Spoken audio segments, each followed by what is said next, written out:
Hey everyone, greetings. Hope everyone is doing well. Once again, my apologies on getting this out a little bit later than expected.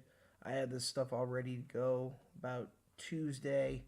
I tried to upload it Wednesday, do some technological upgrades, some flash drives, computers, and the whole thing just completely broke. So I had to restart these from scratch, but it's okay. It's okay. Hopefully, you enjoy these online modules as they increase your knowledge on various wars. If you remember in the first module, we took a look at what are the causes of 20th century wars, what are the effects, and we use these general terms to describe them. We also spent some time to talk about how wars in the 20th century changed, as well as the different types of war. If you remember, one of the most extreme types of war is total war. We've only had two total wars, World War I and World War II. We covered those in junior year. If you remember, an entire unit on the cause of World War I, an entire unit on the fighting of World War I. Same thing with World War II. These wars are a little bit different, and so what I have is a video presentation for each one of them. So we'll start today with our first case study. This is a limited war, so again, we're not using all our resources, usually between two powers or something like that, and the region we'll be looking at is the Americas. So anyways, we'll start and get ourselves going here and learning about this war. I just want to start with a brief overview to kind of get you thinking about what's kind of going on here in this Falklands War. So first off, you probably have never heard of the Falklands War, maybe you never even heard of the Falkland Islands. Here they are, these small little islands, about 300 miles off the coast of Argentina in the South Atlantic Ocean. This war is going to be taking place in 1982, only a couple months, so it's relatively brief and relatively quick. There is technically no official declaration of war when the sides go to war. However, we would still consider this a war. If you remember, even the Vietnam War, there was technically no official American declaration of war, but we would by all means consider that a war. This is much less of a conflict, but nonetheless, we do have fighting, we do have casualties, we do have armed conflict to try to solve a dispute, so we would still consider this a war. This war is incredibly unexpected, and you'll see that the causes, although they're there, are not, dating back to these really intense conflicts. If you think about World War I or something like that, instead, some kind of long-seated issues culminating, and then some, miscommunication and things like that that will lead to this kind of strange conflict. Another reason why it's insignificant is you have to realize that this island that they're going to be fighting over, the Falkland Islands, is relatively insignificant. We'll talk more about the Falklands in a little bit, but at the time of the war, only about 2,000 people living in the Falklands, over 30,000 troops fighting in the Falklands. So the question kind of becomes, why is fighting even happen? And who are the major countries fighting? Well, this map is designed to kind of show this. We're going to have on one side Britain and the United Kingdom, and then on the other side we're going to have Argentina. So anyways, we'll go through and kind of see what happens here, what causes this war, how does the fighting kind of take place, and then what are the effects of this war. Now, the next thing I want to do here is give you a little bit of background into the causes of the war. So you can kind of see from the map, the Falklands are islands in the middle of the Atlantic Ocean, about 300 miles away from Argentina, so relatively close. Britain, over 8,000 miles away, so significant distance. Now, we do want to realize that before this war, and really since the existence and the start of Argentina and Britain have relatively good relations, and those relations primarily are economic, with Britain being a large buyer of some major Argentinian exports. And again, that's somewhat expected. We do see Britain, the United States, other countries that became big buyers of Latin American goods. So certainly in the 1800s, 1900s, it was definitely Britain buying a lot of Argentinian produce primarily. Now, we also want to kind of see this together. Again, this war is happening in the 1980s, so this is in the middle of the Cold War. By many means, in kind of the heart of the Cold War, as Reagan had escalated the conflict in the early 80s. Well, Britain, as we remember, although their power has decreased after World War II, they are still a major Cold War power. Member of NATO, member of the UN Security Council, big kind of deal. On the other hand, we have Argentina, which would follow many of the countries that we remember from our study of the Cold War in Latin America. Relatively insignificant. Argentina really hadn't been to a serious war since the 1800s, kind of an afterthought in the overall Cold War type thing. Although, the United States wanted to make sure these Latin American countries didn't become communist at the end of the day, they kind of took them for granted, not that big of a deal in the whole thing. And so that's kind of interesting. Another thing why this war is kind of surprising is that this is not like the Falklands, although they're these small islands or some economic powerhouse. Instead, in the 1980s, their major export and their major economic industry is based upon sheep farming.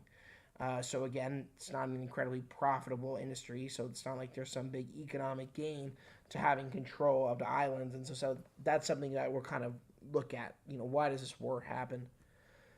Finally, last thing I want to say here is that the Falklands are a part of Britain, and by the 1980s, they are part of a declining British Empire. And although Britain still has control of the Falklands in the 1980s, their control over most areas has steeply and majorly declined into the 1980s. And again, you can see that really after World War II.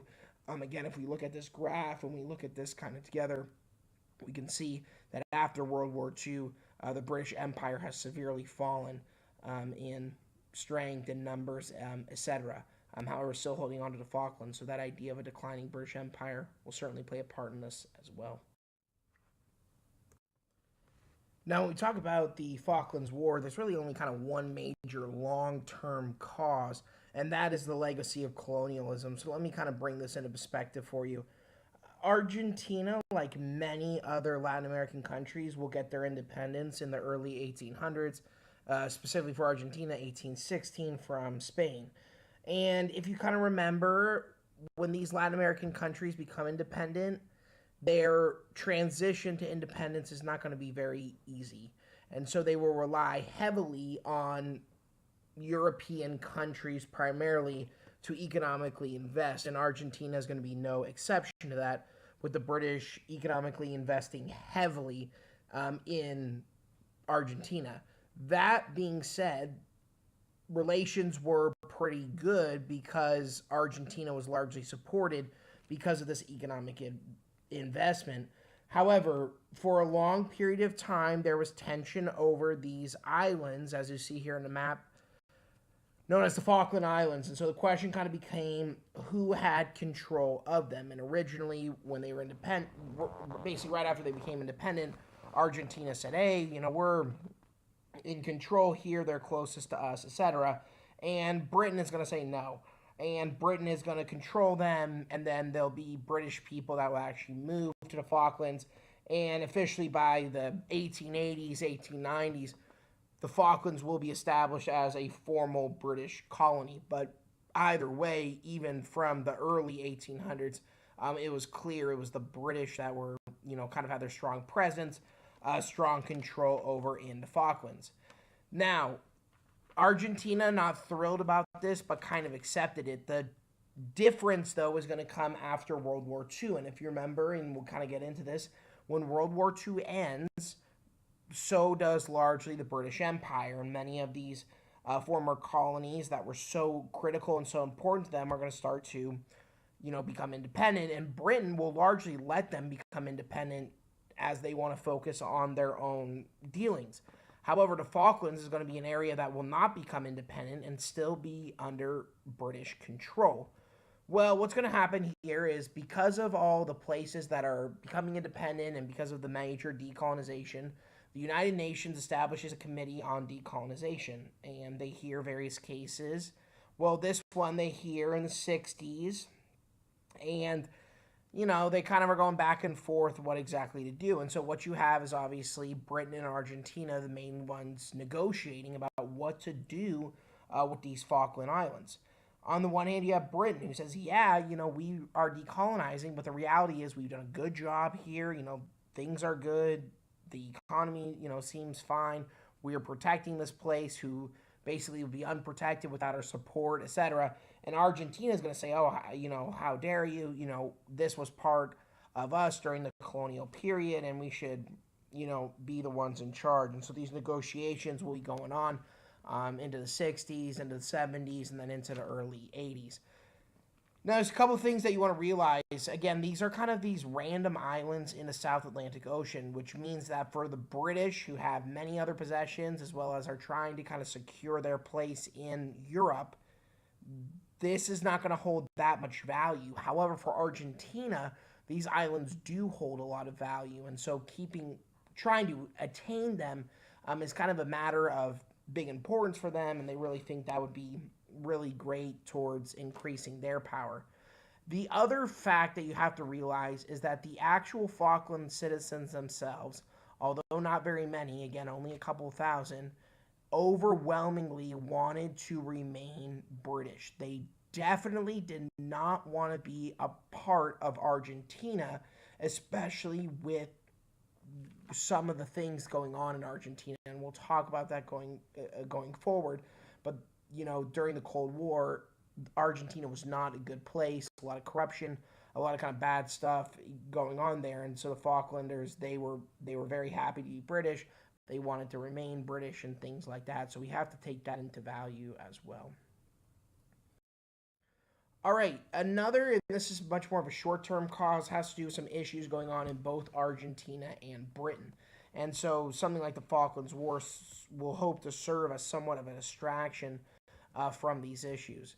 So by the 1980s, there is a military regime in charge of Argentina. And their leader is this gentleman you see here, Leopoldo Galtieri.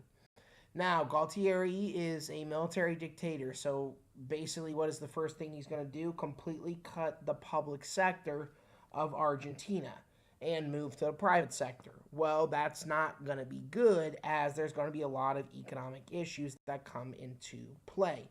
And so, again, even though he's a military dictator and he's trying to, keep control through troops and all the rest of that stuff, the reality is, you still need to do some forms of economic progress in order to be successful. There's also more political issues at play for Argentina. So, for example, Galtieri and his military regime were involved in something known as the Dirty War, which was basically going after supposed communists, other leftists, anyone that was perceived to be opposed to him and his military regime, which meant that many had died, many disappeared, similar trends that we remember from the Cold War period. In addition to this, there's also political pressures to stabilize and, again, try to bring about some type of political stability, bring around support to his dictatorship. So, again, something like a war can serve as a foreign policy distraction. So you have those things kind of coming into play. Now, the other country involved here, Britain, is also going to be experiencing kind of similar issues. They're not obviously going to be under a military dictatorship, but a lot of economic issues. Huge unemployment, a lot of riots going on in some of the major cities over working conditions, unemployment, etc. Really, really bad stuff. So again, you're looking for the foreign policy distraction. Another thing is that by the 1980s, early 1980s, we have a new prime minister in Britain. Her name is Margaret Thatcher. You might have heard of her before. She's kind of famous. Well, by the 1980s, she really was having trouble, and she had her Conservative Party in the parliament, no real control over them. It looked like, she might get voted out and all the rest of these things. Thatcher's nickname was the Iron Lady, and she had gotten this nickname for being strong-willed and being really adamant about, her positions and all the rest of those things, and kind of taking a strong line.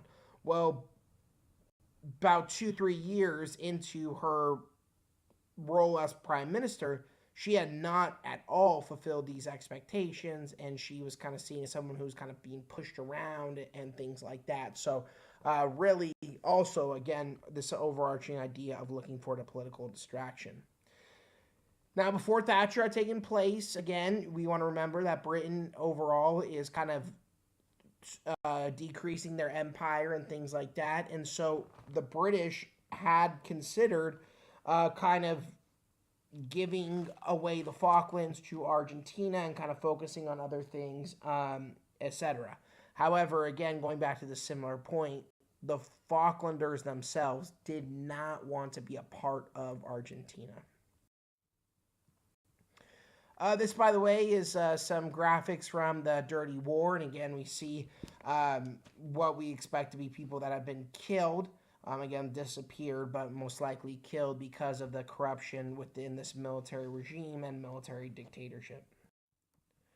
This is Margaret Thatcher, and this is her when she's taking on the role of Prime Minister in 1979, only a couple years before the conflict. And again, she had gotten this reputation and this nickname of being the Iron Lady, but only a couple years into her prime ministership, she really hadn't shown that at all, unfortunately. Okay, the next thing that we're going to look at is specifically the military causes of war, and primarily this has to do with the naval forces for both sides. So anyways, we'll kind of look at this and see what's going on. Now, a lot of this war and some of the reasons why it happens is miscommunication. And if you think about it, this concept of miscommunication is something that happens frequently and oftentimes leads to conflict. Our next war, that's a limited war that we'll be looking at the first call for, some of the reasons why it has to do with miscommunication. Well, what is this miscommunication? Well, Britain thought that Argentina was kind of building up their military to try to get a stronger seat at the negotiating table. And then on the alternate side, which wasn't true, by the way, because Argentina was strengthening their military, but it was for an invasion. And then secondly, the other thing is that we have the Argentinians who basically think, hey, don't worry, the British will not risk a war. They're not interested in that. And both of those are going to be wrong. So again, we always want to be thinking about how failure to communicate and failure to really think this stuff through oftentimes leads to a lot of problems and issues. Now, there's another reality of this, which is that the Argentinian military really kind of hoped that they could kind of show their strength and, show their legitimacy by getting a big military victory by taking over the Falklands. The other thing they were trying to do was test British commitment. There were many top people in the Argentinian military that basically thought if they sent an invasion force and basically claimed the islands, the British would basically say, hey, you know what, we're not going to bother, we're not going to send over, we're 8,000 miles away, we're not going to bother with this. Here, let's hash out a negotiation and let's kind of figure that out. Well, that's, again, kind of not going to be the case, but at least these are some of the ideas that are floating around here. Now, there's also another deal that deals with both here, the British and the Argentinians as far as perception, but this has to do with foreign policy. And again, as we've said before, by the 1980s, the British Empire is almost non-existent. I mean, they have really decolonized all these places that used to be part of their empire have become independent. But the Falklands is an exception to that. So again, for the British, the question becomes, well, should we just kind of let this place go? I mean, who really cares? And then for the Argentinians, this becomes kind of a, well, I don't think the British will bother, with it. And so again, that's not going to be the case at all. Now, when we get to Argentina, there's something going on, which is, remember, the military regime in power is army, and Galtieri is an army guy. It rests on authority of the army. Now, that doesn't mean that that's the only armed forces in Argentina. There are other armed forces. However, the army is the major one in control. Well, the Navy had basically only given support to Galtieri if he supported naval plans to remove the British from the Falklands. And so, again, this is kind of sticks Galtieri in a tough place.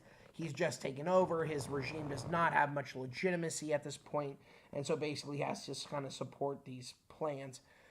The reason the Navy gets involved for Britain has to do with this gentleman that you see here, which is Admiral Henry Leach. And what's going to happen is after the Argentina military invades the Falklands, many in Thatcher's cabinet are going to be saying, hey, you know what? It's not worth it. You know, this is our reputation. This is your reputation. You really can't lose this. You know, why don't you not worry about it? And actually, what's going to end up happening is that he's going to be basically the one guy, and again, he's a big Navy guy that says, we can beat him. We can do it. And again, Thatcher will be largely relying on that opinion when she decides to, go tough towards war and all the rest of those things altogether. Now, as we get closer towards the invasion, we are going to kind of see this unravel. So first off, Argentina, their Navy has two kind of major plans to take back the Falklands from Britain. One is to set up a presence on the island of South Georgia, get some people over there, start to kind of establish a kind of a setup. And the second is a full-scale invasion. And so, again, that's kind of the steps in which they're looking to do this. Now, Britain kind of going towards this idea of, decolonizing and, de-empiring is going to remove one of their major ships, the HMS Endurance, which was the ship that was basically tasked with patrolling the South Atlantic. Well, when they do this, they kind of send an unintentional sign to Argentina, which is kind of like, hey, we're gone. And so Argentina is going to see this as being a good time. And so at this point, this is when they started to send workers to South Georgia. And again, what are they trying to do? Well, they're trying to basically prepare for a full-scale military invasion to take place. Well, obviously, Britain, it's not like their presence is completely gone just because they removed the HMS Endurance. They see this going on, and they say, okay, this is not good. And so this is when they're going to bring back the HMS Endurance after just a short period of time to basically try to deal with the Argentinian workers that have now kind of started to settle. And again, no one's stupid here. They're there to ready for a full-scale Argentine invasion. The other kind of thing that's making this complicated is you do have the media, and the media is making reports that this was part of some bigger war. And again, both the sides kind of have something at stake with these kind of reports. And so that's what's making things a little more complicated.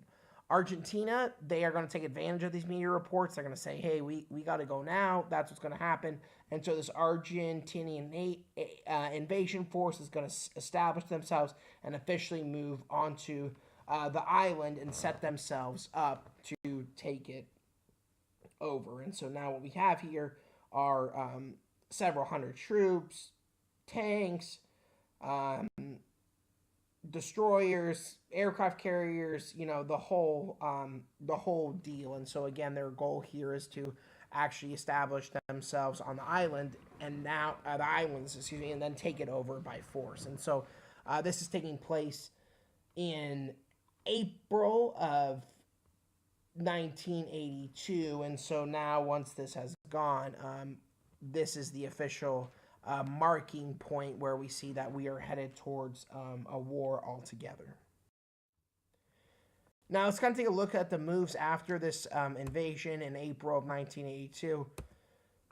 First off, even after the invasion, war was not necessarily inevitable. There were many hopes for a diplomatic response to take place, the groups coming together. Hey, look, let's try to come up with some type of diplomatic agreement on how to deal with the Falklands. However, the reality is for Thatcher, she thought the public would be very outraged. The press would be outraged if she was negotiating with another country. And also negotiating, remember, the Falklands is a part of Britain, so if she negotiates and gives up any power to Falklands to Argentina, she's lost. And so again, her reputation is already kind of not that strong in the early 80s, and so now it becomes, okay, look, let's kind of get together here. Let's kind of deal with this. And so she says, let's go. And again, this goes back to Henry Leach. And again, many in Thatcher's cabinet and others are saying, hey, look, not worth it. Don't even worry about it, etc. And he's going to be saying, hey, look, we can do this. And she will much more be listening to him because she knows that this is incredibly important. However, by dedicating forces to this war, you are putting the British reputation at stake. And what you really need to make sure is that you essentially win, because if not, this is going to be a disaster for Thatcher. This is going to lead to a decrease in kind of British morale, British reputation, etc. And so that's what's going to happen. Now, this is at the point where British forces will be sent over to the Falklands to get ready to go.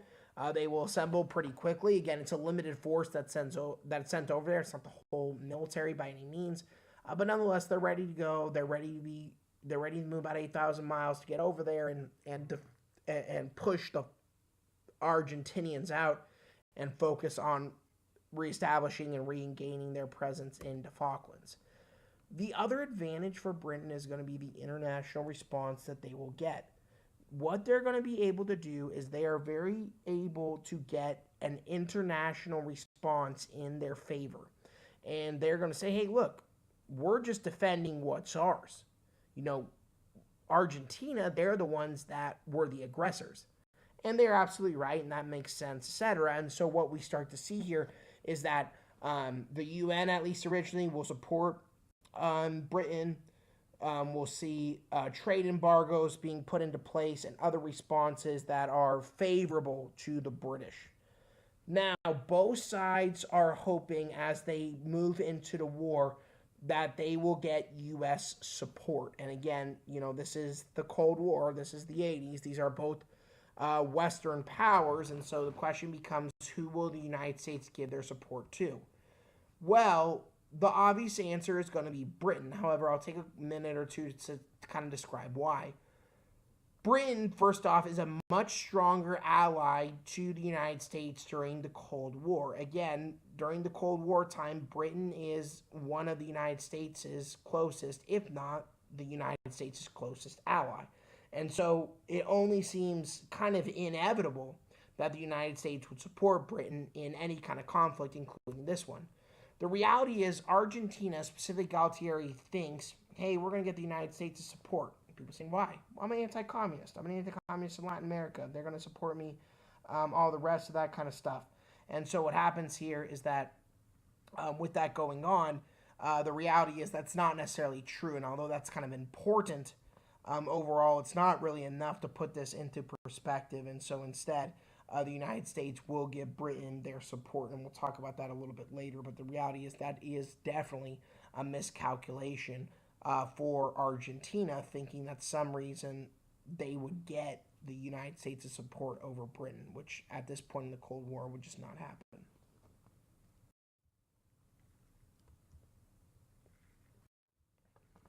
Now let's take a look at the crisis and kind of its intensification. Again, there was some hope that even when the British forces were coming over, that maybe there could be some peace. Well, the reality is that that's pretty far-fetched, because as the British forces are moving in to the Falklands in order to push the Argentinians out of the Falklands, the other thing is that the Argentinian forces are building themselves up. And so again, at this point, it's pretty clear, hey, look, that this ain't going to really work out. The other thing is that many are kind of looking at this and kind of criticizing both the countries, as they both seem to be kind of moving towards brinkmanship and destruction of each other over basically these relatively small and seemingly insignificant islands. And so just another kind of thing that we want to be looking at here. Again, some of this has to do with the misinterpretations that are going to be taking place here. Both sides thinking, Argentina is not going to actually do anything crazy, and Britain, same thing on the other side. So again, that's another thing that we want to be looking at. However, the conflict will only intensify, especially as the British establish, as you see here in this map, this total exclusion zone around the Falklands, and basically saying, hey, look, if you try to come into this total exclusion zone, we're going to take you down. And so sure enough, they will hold true to that, and they will sink an Argentinian ship very early on in the conflict. And again, as they do, You know, again, if there was any hopes for, you know, some type of diplomatic peace, they are now gone at this point for sure. So again, you know, we've already kind of seen peace is unachievable, but once you actually have fighting and a sinking of a ship or whatever else taking place, it's not going to kind of happen. All right, let's look at the course of war and see what's going on. Again, this is a limited war, so it's not like we're going to see, you know, these crazy casualties or these crazy technologies, even though technology will play some degree. But at the end of the day, really what this is a limited course of war. And so that's going to make things a little bit kind of different. For example, the British Navy is far superior to the Argentinian Navy. Many more ships, much stronger, much more developed, etc. However, the British will decide that they do not want to dedicate their whole navy. They do not want to dedicate their whole force to fighting in this war. And instead, they are actually only going to make the decision to send some of their ships, which is going to make things a little bit more challenging because the reality is they just want to send everything over. Argentina didn't stand a chance. Now, as far as, you know, just thinking about this war in general, we want to remember, and again, this map kind of shows it here, Argentina only about 300 miles from the Falklands. Britain, 8,000. So a much quicker route from Argentina to the Falklands, which again is much helpful as you're trying to establish supply lines, get things over there, etc. So that's the biggest kind of advantage for Argentina. And Argentina's kind of plans are to defend their position. Again, at this point, they are in the Falklands, and their goal is to kind of use the Air Force to try to destroy this British force before they're able to land troops. And the idea is that they're able to put enough pressure here, they're going to not be able, the British are not going to be able to have enough support and have enough, you know, kind of vig to get up there and get going. The British, on the other hand, are saying, hey, look, we're going to gain control, and we're going to gain control of both the air and the sea around the Falklands, and then we're going to be able to make that amphibious landing of ground forces onto the Falklands. And that's what's going to make us successful, and that's what's going to make this work. So again, we see two kind of sets of plans. Both seem relatively relevant. However, you know, spoiler alert, the coordination for the British plans are going to be a lot more successful. Now, if you remember from a couple slides ago, I showed you a map of the Falklands. As you kind of looked at it, there are many islands of the Falklands. However, fighting on this war specifically is basically confined to two major islands, the East Falklands and the West Falklands. Now, again, remember, there are Argentinians on the islands. At this point, by the time the British come in, there are about 13,000 Argentine troops on the islands specifically, and then there's others kind of hiding out up in the hills. So again, that's good. However, the whole idea here for the Argentinians is basically to try to get to this task force at sea, because for the Argentines, they realize that if they're not able to kind of defeat this task force that's coming in, they're going to be able to land, they're going to be able to get on the ground here and come in and invade the Falklands. As they do, most likely that kind of war would favor the British. And so that's another thing that they're looking to kind of do and hoping to work this stuff out. This graph I just think is kind of nice. And again, you kind of see this going through. Big kind of differences on how the two groups will be fighting here. And again, a lot of that has to do with their aims. For Argentina, again, it's establishing that sound presence there, you know, and doing the rest of this stuff. And the reality is for Britain, although they definitely want to regain these islands, especially because they're so far away and they're not looking to make some big military, you know, victory or whatever else, they don't want to do anything too irrational. All right, another component of the fighting that we want to take a look at is what happens up in the air. So anyways, let me kind of show you what's kind of going on here. The British are definitely outnumbered as far as their planes. They're outnumbered about 3-1. So again, that's relatively significant. And, you know, their tasks are a little bit more, as they really need to make sure they protect that fleet that's coming in all the way from Britain, which are basically almost going to be open targets. Now, there is one major British advantage, and that has to do with technology, and it's with these planes here, which are the Sea Harrier planes. These are far more advanced than any Argentinian plane. They can land vertically, they can operate from short runways, etc. So even though they're outnumbers, these will be far more effective in the fighting in the air. Because of this, these planes are very effective in destroying the Argentine Air Force successfully. And again, these planes, as well as this kind of superiority up in the air, will be big for Britain and their ability to fight in the war successfully. However, that being said, this is not necessarily a total and quick defeat right away. And a lot of that has to do with the fact that, again, the Argentinian Air Force, they're still going to be relatively strong. And they're also going to try to really hit those targets on the sea to put this whole thing together. Now, moving to the war at sea.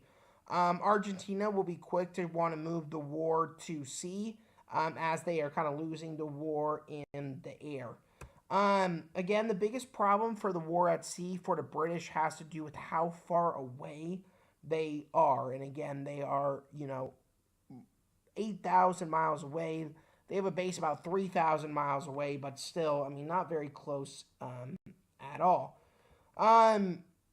However, the British will sink a big Argentinian ship, which will be kind of significant, even though the Argentinian Navy will kind of flee. The reality is we're also going to be able to basically have the Argentinian planes from the air trying to sink the ships for kind of the rest of the duration of the war. This will be successful as there are British ships sunk. Actually, the first British ship sunk will be the first ship sunk for the British since World War II. Also kind of be, oh my gosh, first. But, at the end of the day, this is definitely a part of the strategy. And so at this point, the British want to move the attack now to land as they know that out on the sea, because of their distance and other things, they're kind of vulnerable targets. Finally, the next part of this that we want to be taking close attention to here has to do with the war on land.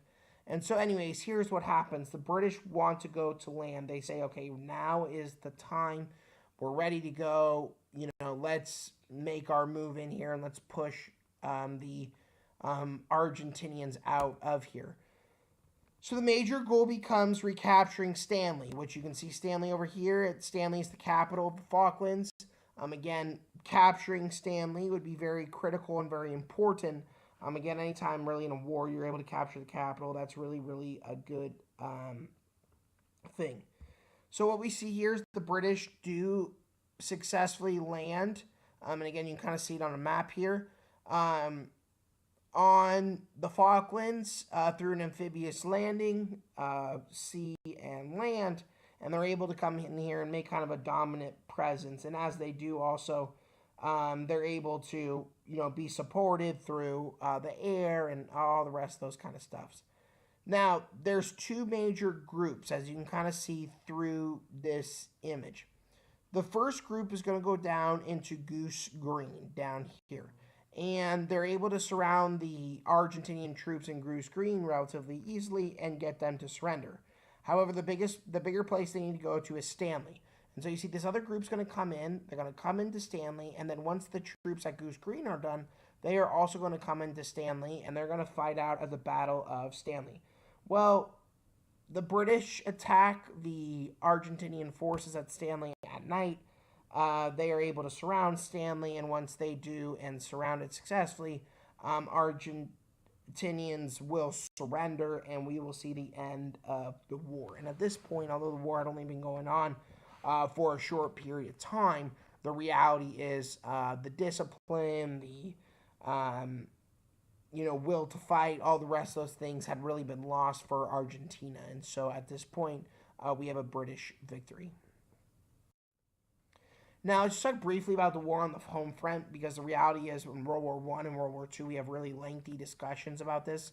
Well, the reality is because this is a limited war, it has a very limited impact on the home front. That is especially the case for the British. The British will not conscript soldiers, for example. However, Argentina will be forced to conscript soldiers to make sure they're able to get enough troops to fight. What we also see is that in Argentina, there is kind of a social impact. English music is not to be played on the radio or anything like that. We also see British businesses and British stores in Argentina that are, we see demonstrations against. Again, though, this isn't necessarily anything really too uncommon for a limited war. These are not like rationing or bombing civilians or bombing target centers, etc. Instead, what we see is relatively mild stuff.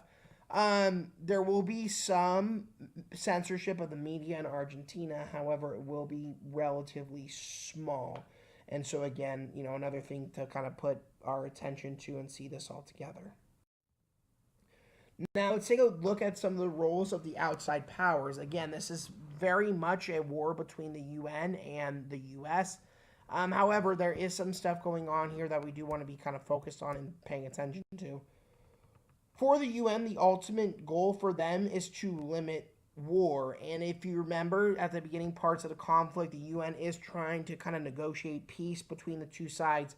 That will be unsuccessful. However, they do attempt to at least bring peace to the table.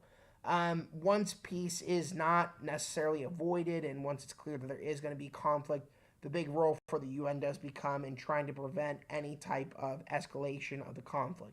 And again, you can say there's other reasons for not escalating the conflict that Britain and Argentina were more so involved with. But either way, we don't want to discredit this overall. Now, again, for the U.S., no support to Argentina will be relatively significant.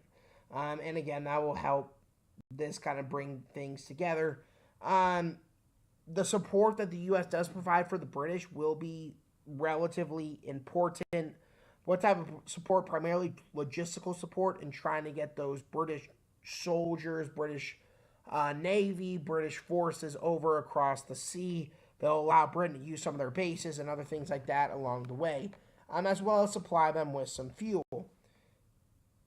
Another thing that you want to be looking at here, and definitely helpful for the war, is that Britain is able to gain diplomatic victory before the war begins, as well as throughout the wartime.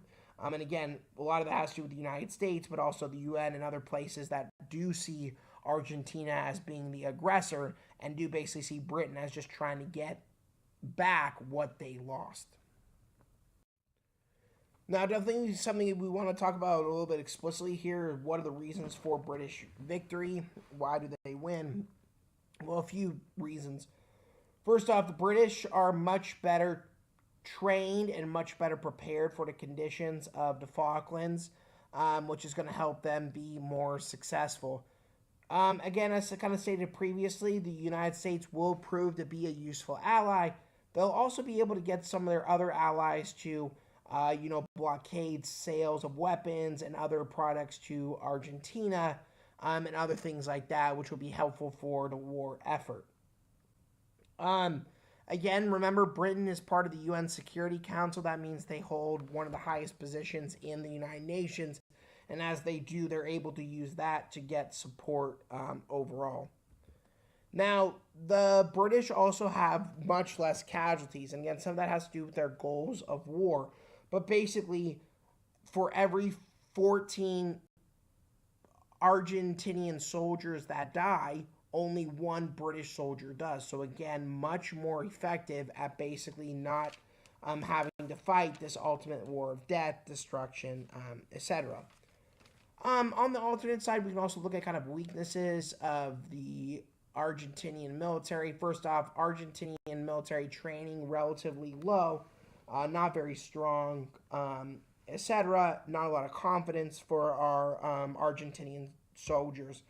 We also see a loss of sympathy. Again, when this whole thing started, there were some that kind of had sympathy for Argentina, did see, that the Falklands were close to them. They kind of saw the Falklands as being a part of them for a long period of time. Well, when they start attacking and start trying to take over the Falklands by force, many are going to say, "Hey, look, that wasn't kind of the plan. That wasn't the idea," and they're going to really lose sympathy. We also see a division of soldiers. This happens a lot. If you think about Vietnam, this is also something that happened when you conscript soldiers. There's usually a divide between your better trained soldiers, your professional soldiers, and the soldiers that you get through conscription or you get through the draft. And so, with that being the case, that division will be problematic as the war goes on. And so, that's something that we want to be kind of looking at. And again, it's relatively common. We also see kind of bad planning and bad strategies. Again, did not really win the war in the air. Again, did not really win the war in the sea either. Bad coordination between land, air, sea, etc. Again, in these more modern wars, you really need that coordination in order to be successful. We also see weak leadership, Galtieri, but also some of our major military commanders, military forces, etc., that we want to be kind of drawing some attention to. All right, we'll now take some time to look at the results of the war. We'll start with just some general results, and then we'll move on into specific results for the countries involved and some other stuff going on. First off, again, this is a very short war, only about 2.5 months that this war is going to go on, and a minimal amount of casualties, about 1,000 deaths total, 700 plus coming from Argentina, the other 250 coming from Britain, going back to that big difference in casualties between the two sides. Now, there's no technical peace treaty signed, which isn't necessarily uncommon. However, a couple of things to realize is that this is still significant, and there's a few kind of notions that this challenges. One is the fact that weaker countries would not challenge stronger countries, even in the Cold War, nuclear weapons, etc. Britain with a clear advantage here. They still decided. Argentina still decided to invade, which obviously was kind of an interesting predicament. Much weaker power, but nonetheless, kind of showing that some of the weaker countries not intimidated by some of the stronger ones. Another reality, another notion we want to show is that both these countries looked to have war as a domestic distraction, especially Argentina. Well, this is a case in which we can see that using war as a domestic distraction is oftentimes a very poor decision. Finally, another thing that we want to kind of bring up here is the fact that both of the sides miscalculated each other. And again, because of this miscalculation, we turned into something that could have been maybe resolved in another way into actual war. And luckily, not too many people killed, but at the same time, a lot of people killed for basically what it seems like very, very, very little. All right, let's take a look at Argentina. Well, obviously, if we're talking about Argentina, we have to remember they are pretty easily defeated here. And again, you're talking about a military, you're talking about a navy that was really looking for legitimacy. They were looking to show the power of their military, and this was anything but. Instead, they really were shown to be far inferior to the British and all else. Well, there is kind of a good thing that's brought out for many in Argentina, which is the fact that Galtieri and his army military regime will end almost directly after the Falklands War. People will grow weary. They are going to decide that this is not the person that they want to be in charge. Again, he has lost all legitimacy altogether, and so the authority of the army will be no longer. There's other factors obviously at play. It's not just this war, but because Galtieri will be out, this is going to help lead towards democracy starting to happen in Argentina, and so that's very positive and something we really want to be looking at and exploring here. So that's definitely a positive kind of component. Part of that includes that Galtieri and others in his military regime are going to be put on trial for their part in the Argentine Dirty War and other stuff like that. So, again, we can see here that there's definitely some accountability happening. And so, again, even though this war is certainly bad for Argentina, it's one of the things that's going to lead in the long run to Argentina becoming much more democratic. Even though obviously relations between Argentina and Britain will be somewhat tense, especially considering that Argentina tried to take a British colony, diplomatic relations will be restored within the next, 10 years between Britain and Argentina to kind of say, hey, look, we're still fine. We're not going to let these group of islands not make us be close. However, that being said, that doesn't mean necessarily everything's okay. And the reality is there will still continue to be issues between the two sides in the future of the Falklands, as well as British influence and all the rest of those type of things. Again, we need to realize that although not many die in the Falklands War, many of our soldiers are coming back from war with issues. Many committing suicide, who had witnesses the horrors of war and things like that. And again, this is 1982. This is before we're really diagnosing some of the traumas that people experience from the wartime. So a lot of this stuff is going undiagnosed, and as it is, not really going around to solving these kind of issues. So again, a problem and something that really needed to get resolved. All right, let's go at Britain and let's see what happens to them. Well, obviously for Britain, this is a big moment because they are able to win. And although they do beat Argentina, which was a power that they should have beaten, the reality is it's still a victory, so it should not be discredited. Britain has minimal casualties, around 200 deaths, so again, relatively small. And again, if you think about it, that has to do with the fact that a lot of their force is, on air and sea, and then at the end they come in on the land. So the reality is it's a little bit different than the Argentinian experience.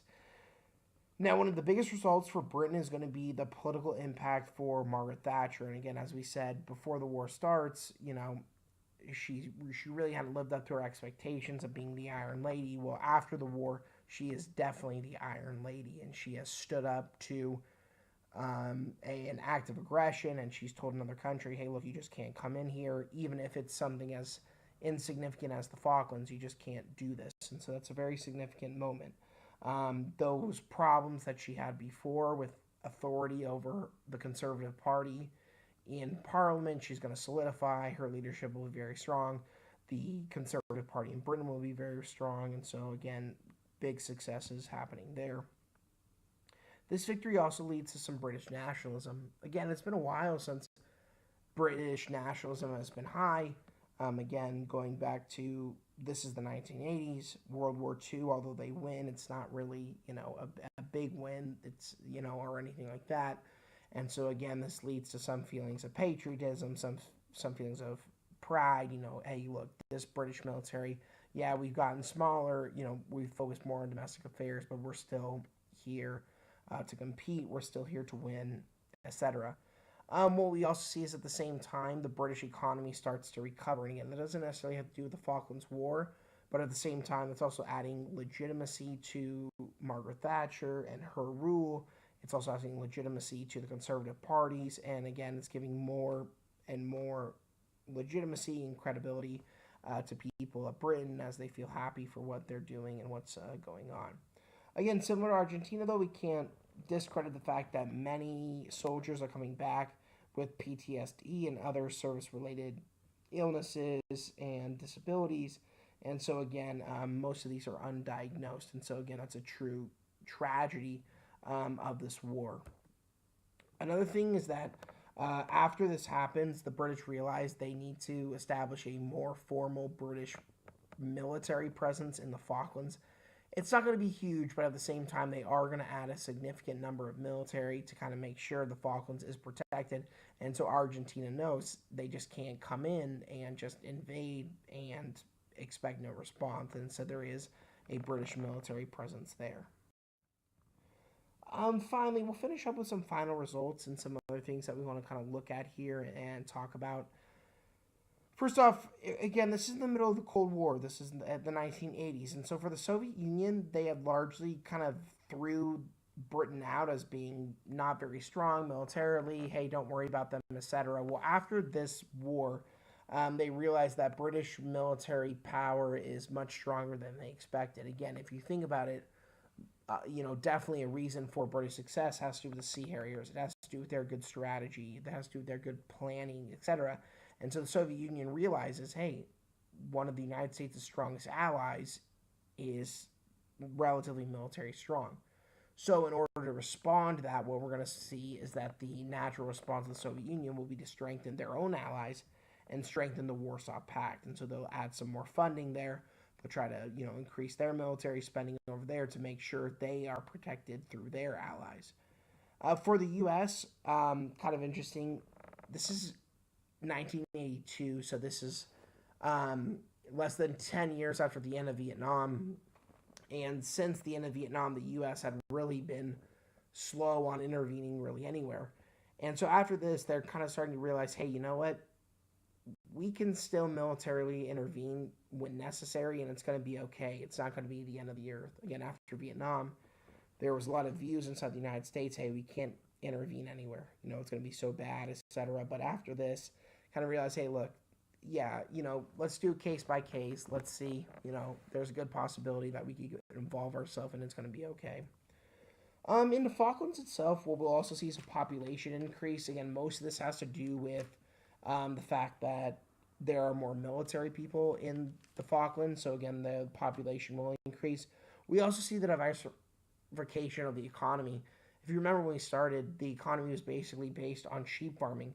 Well, we do see a large increase in tourism because of the Falklands War memorials and things.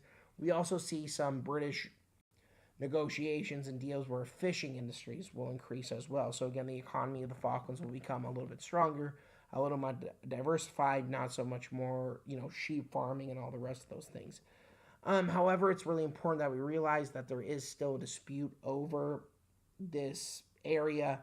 Again, even though it is still a British overseas colony where the Falklands are largely in control of what they do internally and the British are in control of foreign affairs and protection and all the rest, the reality is there is still a lot of dispute over the area and what exactly to do. And again, British-Argentine relations still are a little bit tense because of that. All right, thanks so much for watching. I hope you enjoyed learning about the Falklands War. We'll see you next time when we talk about the next case study of the Limited Wars, the first Gulf War. Have a great one. Talk to you soon.